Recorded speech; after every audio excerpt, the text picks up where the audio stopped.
4 semanas consecutivas establecer una conferencia y titulada la conferencia de... Me preguntaba yo, ¿cuánta gente se registraría? ¿Cómo llegar a ser el último? Porque es una mentalidad que está totalmente opuesta a la mentalidad del reino. La mentalidad del reino de este mundo, de lo terrenal, está pendiente a uno mismo. Sin embargo, sería interesante ver cuántos vinieran a la primera sesión por curiosidad y después no vendrían más. El punto es, hermano, que precisamente el evangelio de hoy se trata de este asunto.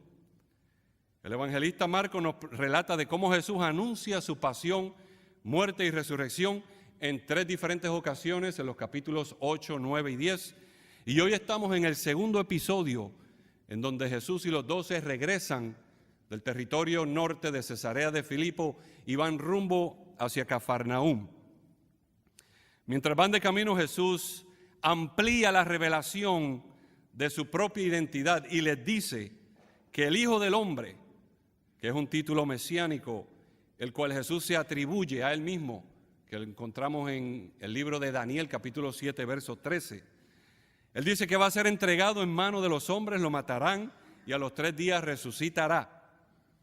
Ahora Marcos introduce la ética de la humildad y el servicio, las cuales son las características principales de este reino de Dios, que no tiene nada que ver con la pompa, toda sed de honor, sed de poder, de prestigio, de ser el más importante y todo egocentrismo.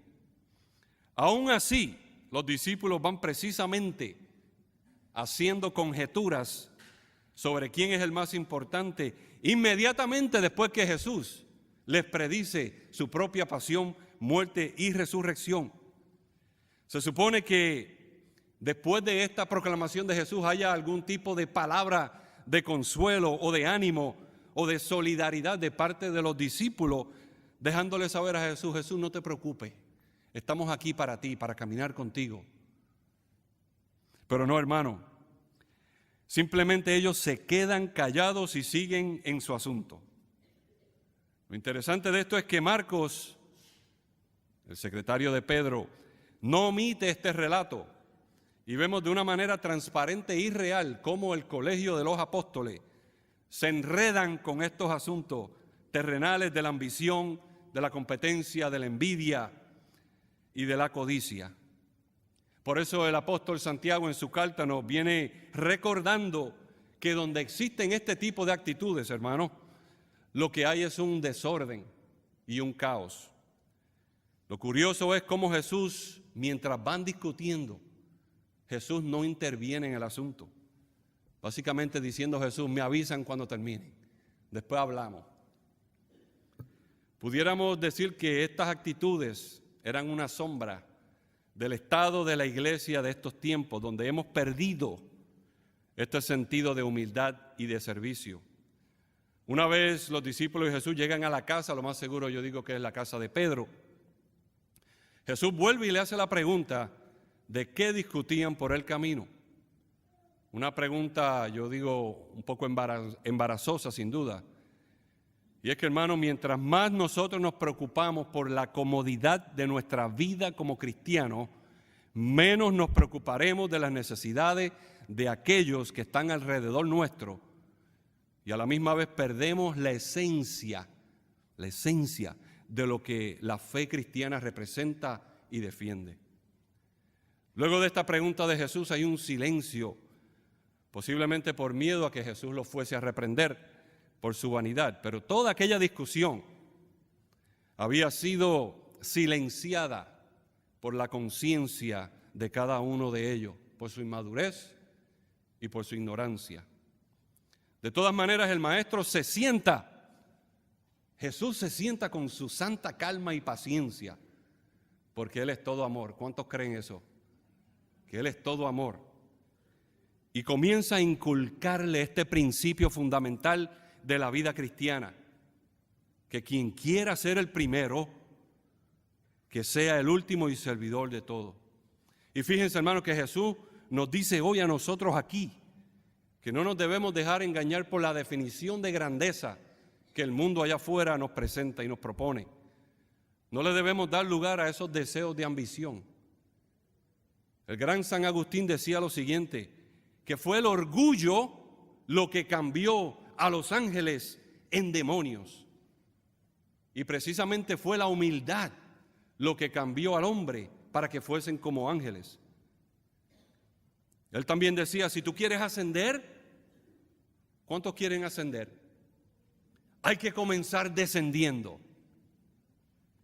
Y si estás planeando construir una torre que traspase las nubes, más te vale que pongas primero como fundación, como base, la humildad.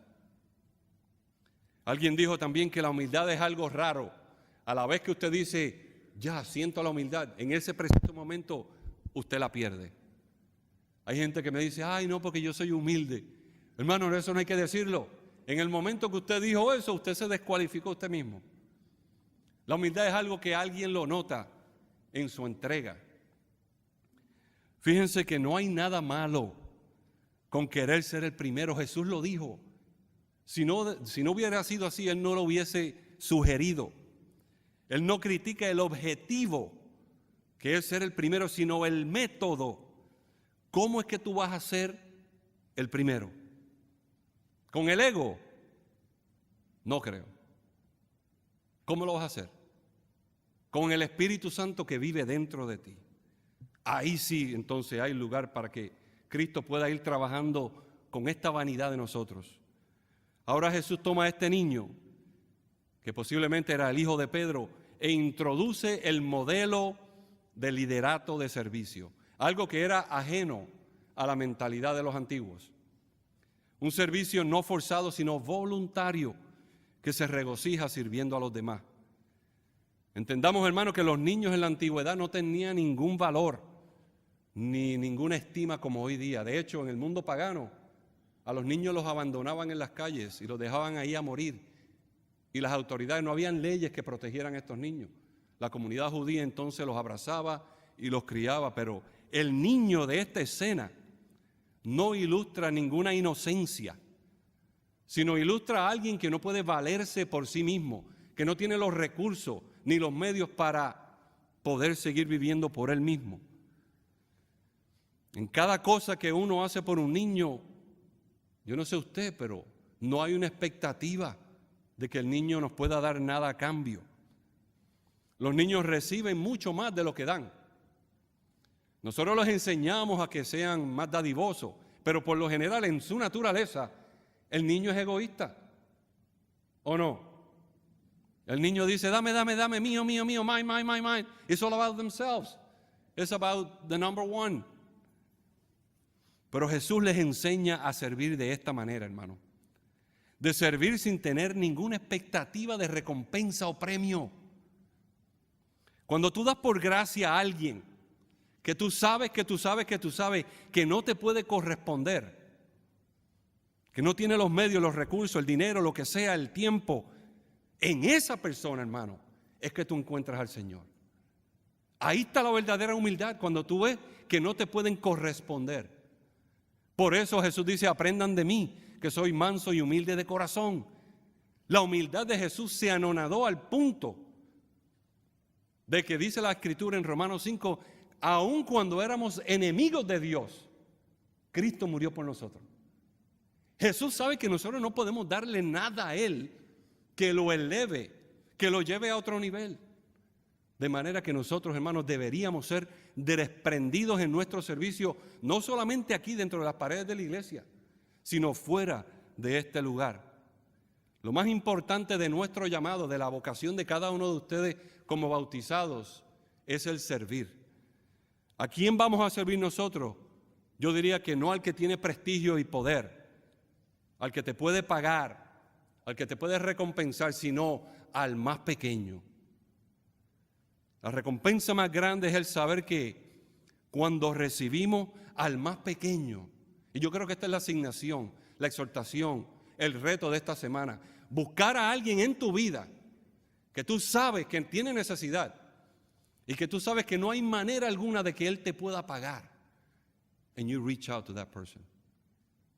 Tenemos mucho trabajo que hacer, pero yo creo que en esta medida, cuando nosotros recibimos al más pequeño, dice Jesús mismo que lo recibimos a Él. Y si lo recibimos a Él, recibimos al Padre. Y si lo tenemos a Él y al Padre y al Espíritu Santo que mora en nosotros, we don't need anything else. Lo tenemos todo, hermano. Inclina tu rostro y oremos. Padre, en el nombre de Jesús, te alabamos, te bendecimos y te glorificamos.